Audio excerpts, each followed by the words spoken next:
effectivement des classes sociales, mais il n'y a pas de classe politique.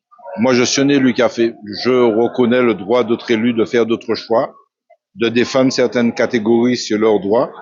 Mais moi, je me suis engagé à défendre les catégories populaires, ceux qui souffrent, ceux qui n'ont rien, ceux qui, dans cette société, sont malmenés, ceux qui sont en souffrance.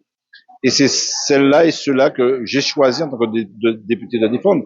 Et ça colle bien avec la sociologie de ma circonscription, qui est une circonscription frappée par la désertification sur le plan médical, sur le plan des services publics, mais où il y a beaucoup de pauvreté également.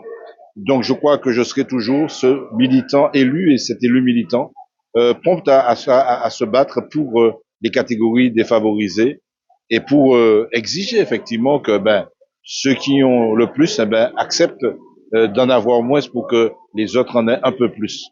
Moi je crois que c'est ça le sens de mon combat politique, ça a toujours été ça. Et en tant qu'élu, en tant que parlementaire, je ne vais pas changer de camp, je ne vais pas changer de cap et mon combat ne pourra pas changer de sens. Vraiment des assises populaires. Finalement, nous avions souhaité inviter tout le monde, y compris les représentants des acteurs de la grande distribution, etc., les organisations patronales, mais elles ont décliné notre invitation. Et finalement, bon, on peut le regretter, mais ce n'est pas plus mal parce que ce sont vraiment des assises populaires et ça nous donne une idée, c'est la nécessité que nous ayons de faire peuple au sens populaire du terme et de nous rassembler à chaque fois pour échanger, débattre de problématiques diverses et variées. Et c'est comme ça que je conçois mon travail de parlementaire.